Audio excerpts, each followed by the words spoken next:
Hello guys, how are you? I'm Hardeep Singh. Welcome back to your own YouTube channel. IELTS updates and recent exams. For more updates related to recent IELTS exam writing test topics, listening, reading, practice test, and speaking, you got guesswork. Please, guys, participate in everyday listening and reading practice test to achieve your desired band score in your actual IELTS exam.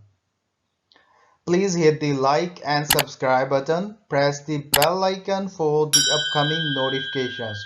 Don't forget like, subscribe and share my YouTube channel and my Facebook page, IELTS updates and recent exams. You will hear a woman being interviewed by a market researcher in a health club about her membership of the club. First, you have some time to look at questions 1 to 5.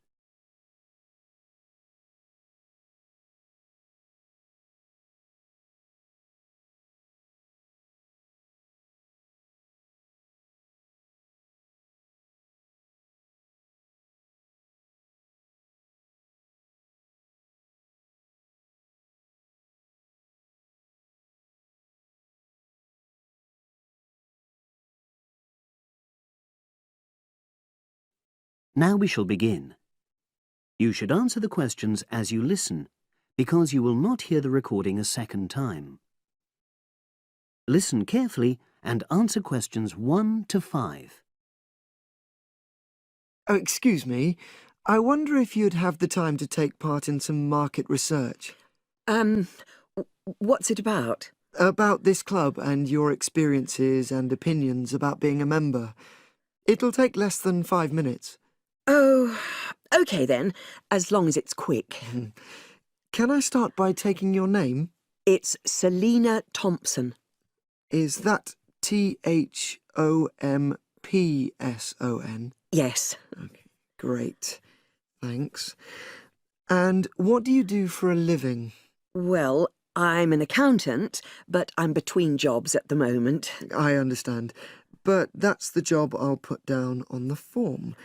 And would you mind my asking which age group you fall into? Below 30, 31 to 50, and above? Over 50, I think we can safely say. Great, thanks. And which type of membership do you have? Sorry, I'm not sure what you mean. Do you mean how long? No, is it a single-person membership? Oh, right, no, it's a family membership. Thanks. And how long have you been a member? Ooh, let me see. I was certainly here 5 years ago, and it was probably 2 to 3 years more than that. Shall I put down 8? Oh, I remember now. It's 9, definitely. Sorry. No problem. I've got that. And the last question in this first part is, what brought you to the club? Sorry? How did you find out about the club? Did you see any ads? Well, I did actually, but I have to say I wasn't really attracted to the club because of that. It was through word of mouth. So you were recommended by a friend? Actually, my doctor. I'd been suffering from high blood pressure, and he said the club was very supportive of people with that condition, so I signed up. Great, thanks. Before you hear the rest of the conversation, you have some time to look at questions 6 to 10.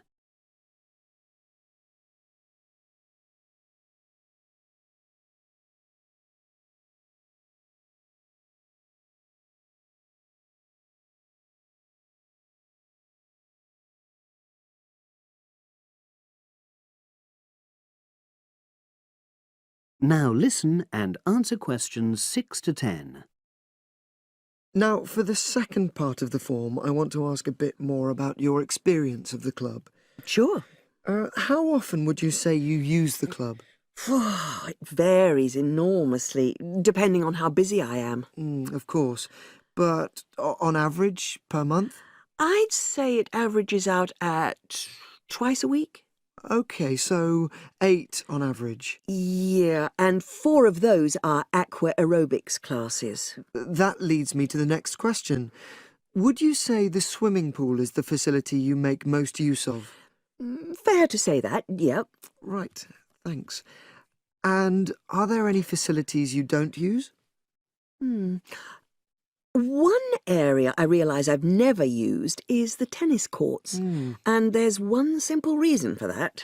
You don't play tennis? Actually, I'm not bad at it.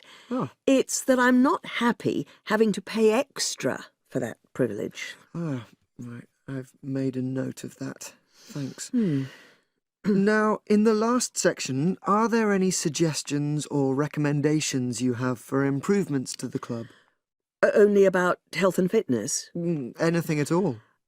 Well, I'd like to see more social events. Oh. It isn't just a question of getting together for games or classes, but other things, you know. Yes, sure. And another thing that I was thinking when I had my yoga class in the gym last night, we were all sweltering in the heat, was that I think they should put in, or, you know... air conditioning. That's exactly what I mean. The rooms are really light and well designed, but they do need proper installations. Sure. Well, I've made a note of that. Good. So, is there anything else you'd like to suggest? About quality of service, for example? Oh, everyone's very nice here. They couldn't be more friendly and helpful. Oh, but I tell you what, it's a shame the restaurant isn't open in the evening on Saturday, and Sunday as well, for that matter. Oh. So, the club should... open it later on those days. OK. Well, thank you very much. That's all the questions I have.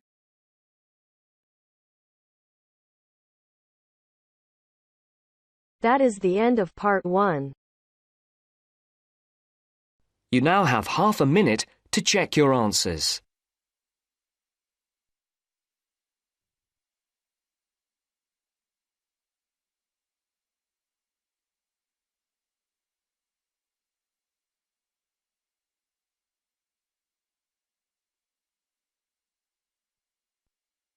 Now turns to part 2. You will hear part of a podcast for visitors to the popular holiday region called the Trelaw Valley. First, you have some time to look at questions 11 to 14.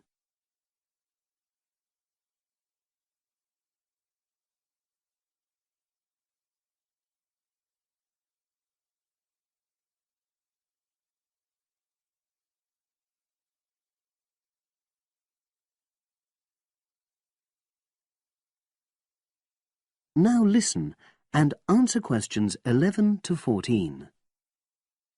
The valley and estuary of the River Trelaw forms an unspoilt, beautiful landscape, rich in both wildlife and sites of historic interest.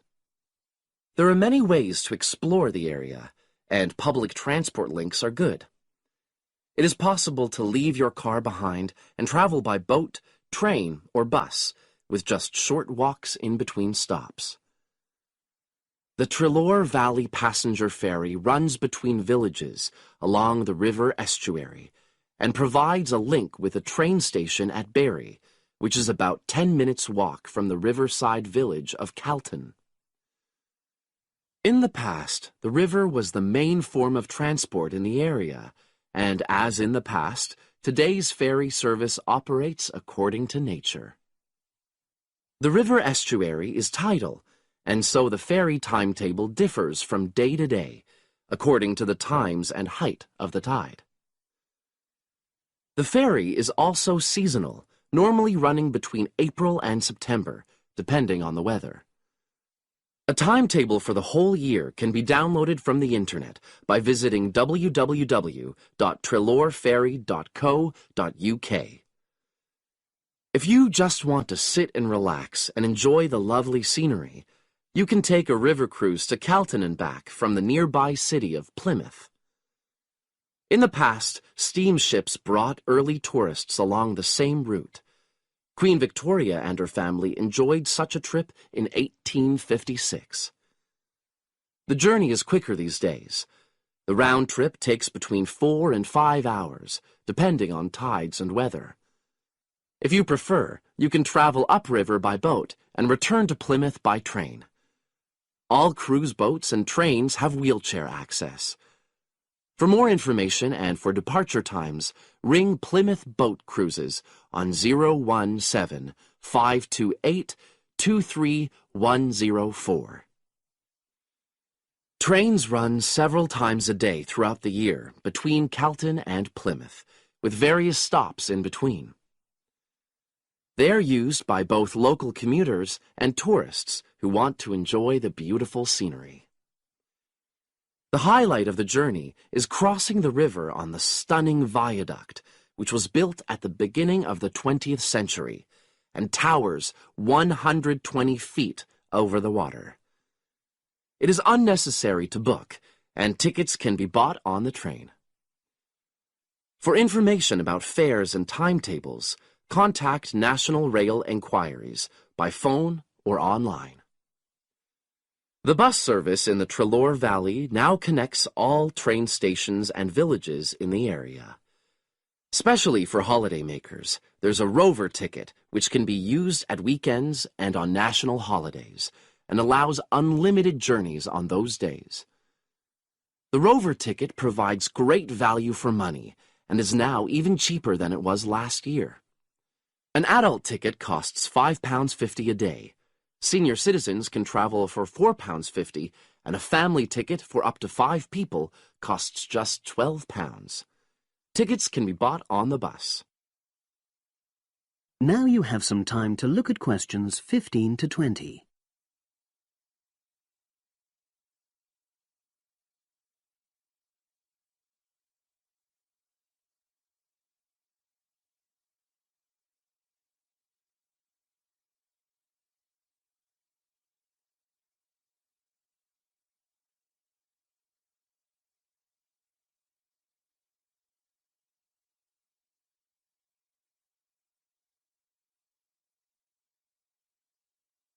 Now listen and answer questions 15 to 20.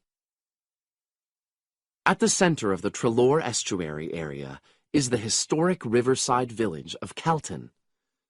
The main road comes into the village from the south, and for those of you who are arriving by bus, it turns left just before the bridge and stops in the lay-by on the left-hand side. From there, it's just a short walk to Calton's various attractions. If you're arriving by car, you have to leave it in the main car park. Go over the bridge and take the first turning on the right.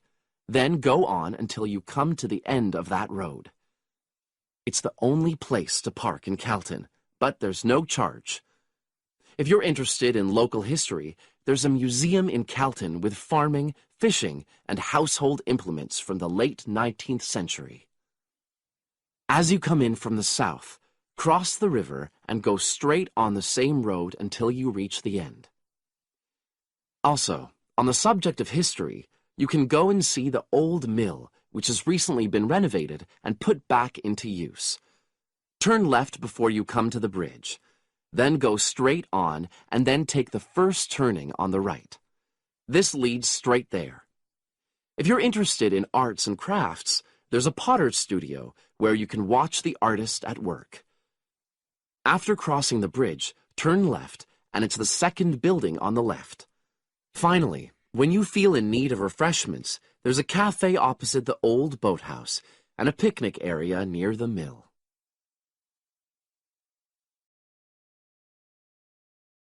That is the end of part 2. You now have half a minute to check your answers.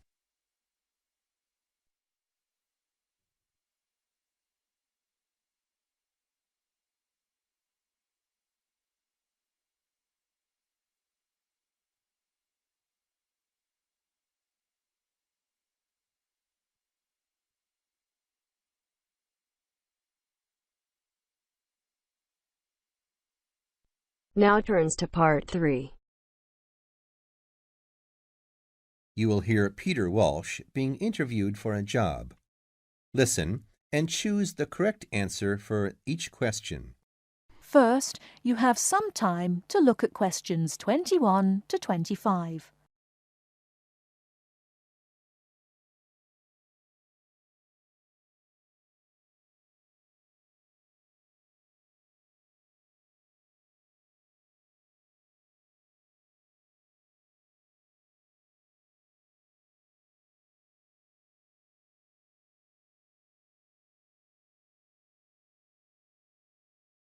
Now listen carefully and answer questions 21 to 25. Joanne! Hi, you must be Rob. Nice to meet you. So, I hear you're planning to visit Australia. Yeah, and I really wanted to talk to you because I was thinking of spending some time in Darwin, and my sister told me you're from there. That's right. So, tell me about it. Well, where shall I start? Well, Darwin's in what they call the top end, because it's right up at the northern end of Australia, and it's quite different from the rest of Australia in terms of cultural influences. In fact, it's nearer to Jakarta in Indonesia than it is to Sydney, so you get a very strong Asian influence there. That means we get lots of tourists. People from other parts of Australia are attracted by this sort of international cosmopolitan image.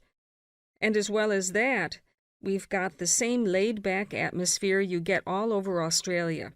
Probably more so, if anything, because of the climate. But what a lot of the tourists don't realize until they get there is that the city's also got a very young population. The average age is just 29, and this makes the whole place very buzzy. Some people think that there might not be that much going on as far as art, music, dancing, and so on are concerned, because it's so remote. I mean, we don't really get things like theater and opera in the same way as cities down in the south, like Sydney, for example, because of the transport expenses. But in fact, what happens is that we just do it ourselves. Lots of people play music, classical as well as pop, and there are things like artist groups and writers groups and dance classes. Everyone does something. We don't just sit and watch other people. You said it's very international. Yeah, they say there are over 70 different nationalities in Darwin. For instance, there's been a Chinese population there for over 100 years. We've even got a Chinese temple. It was built way back in 1887, but when a very bad storm, a cyclone in fact, hit Darwin in the 1970s, it was almost completely destroyed.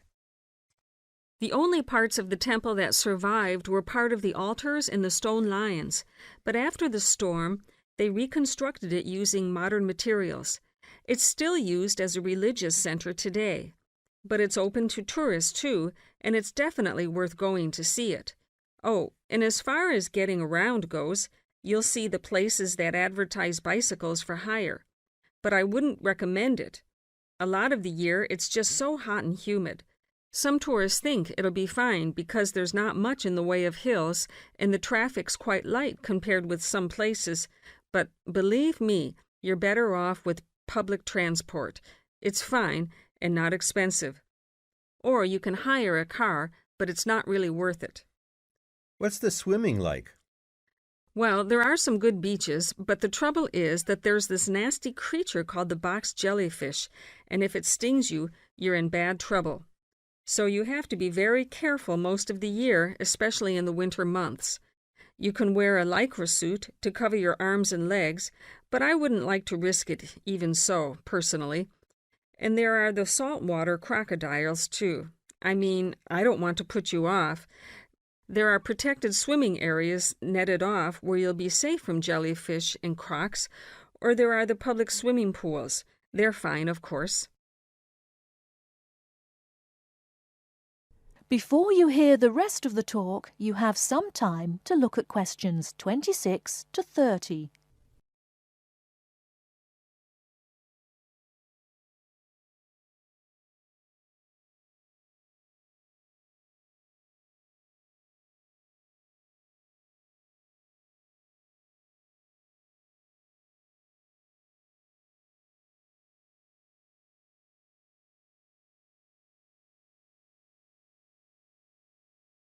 Now listen and answer questions 26 to 30. Please sit down, Mr. Walsh. My name's Jane Swain, and I'm the personnel manager. Hello, how do you do? Now, this is just a short preliminary interview.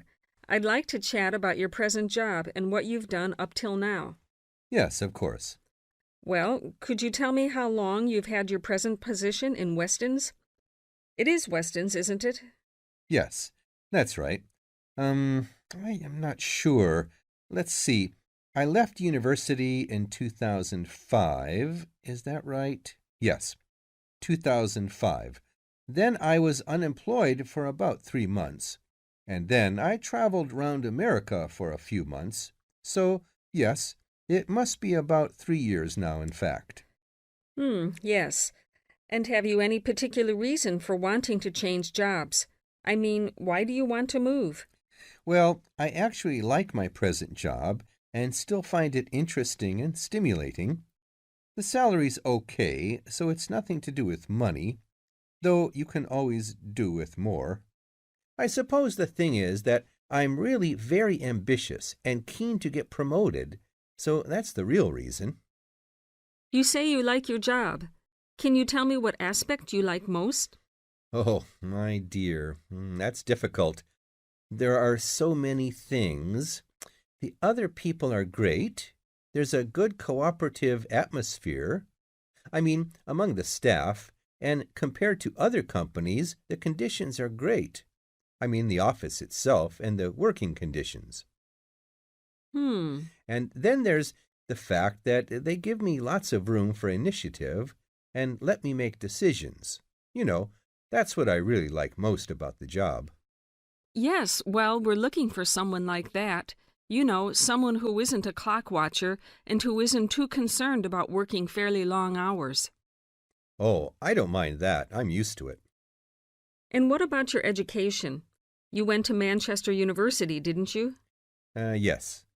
After leaving school, I started a diploma course in design, but I decided to give it up and did an arts degree at university instead. Good.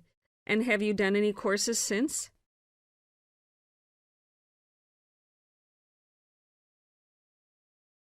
That is the end of part 3. You now have half a minute to check your answers.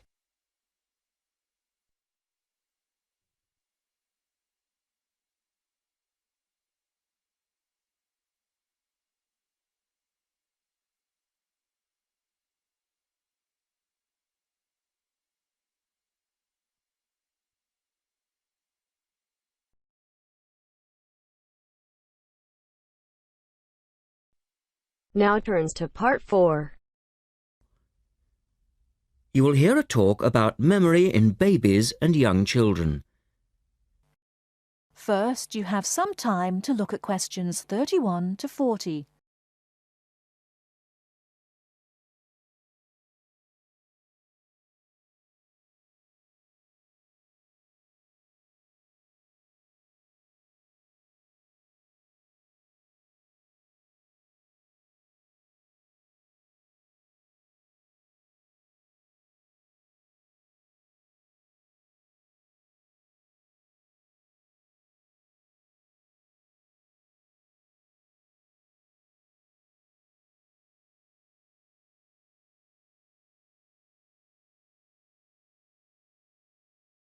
Now listen carefully and answer questions 31 to 40. We're going to look today at some experiments that have been done on memory in babies and young children. Our memories, it's true to say, work very differently, depending upon whether we are very old, very young, or somewhere in the middle. But when exactly do we start to remember things? And how much can we recall? One of the first questions that we might ask is, do babies have any kind of episodic memory? Can they remember particular events? Obviously, we can't ask them, so how do we find out? Well, one experiment that's been used has produced some interesting results. It's quite simple and involves a baby in its cot, a colourful mobile, and a piece of string. It works like this. If you suspend the mobile above the cot and connect the baby's foot to it with the string, the mobile will move every time the baby kicks. Now you can allow time for the baby to learn what happens and enjoy the activity. Then you remove the mobile for a time and reintroduce it sometime from 1 to 14 days later. If you look at this table of results, at the top 2 rows, you can see that what is observed shows that 2-month-old babies can remember the trick for up to 2 days and 3-month-old babies for up to a fortnight. And although babies trained on one mobile will respond only if you use the familiar mobile, if you train them on a variety of colours and designs, they will happily respond to each one in turn. Now, looking at the 3rd row on the table, you will see that when they learn to speak, babies as young as 21 months demonstrate an ability to remember events which happened several weeks earlier. And by the time they are 2, some children's memories will stretch back over 6 months, though their recall will be random, with little distinction between key events and trivial ones.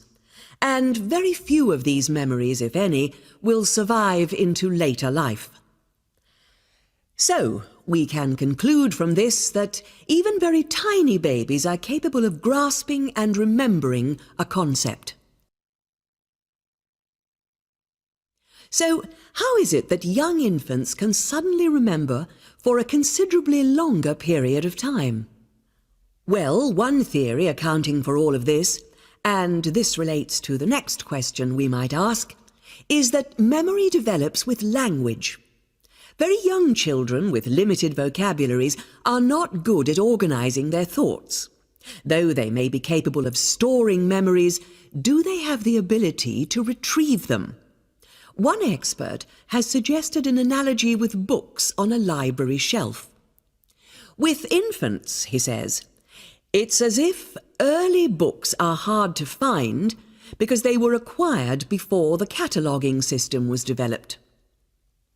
But even older children forget far more quickly than adults do. In another experiment, several 6-year-olds, 9-year-olds and adults were shown a staged incident. In other words, they all watched what they thought was a natural sequence of events. The incident went like this. A lecture, which they were listening to, was suddenly interrupted by something accidentally overturning. In this case, it was a slide projector. To add a 3rd stage, and make the recall more demanding, this accident was then followed by an argument. In a memory test the following day, the adults and the 9-year-olds scored an average 70%, and the 6-year-olds did only slightly worse. In a retest 5 months later, the pattern was very different.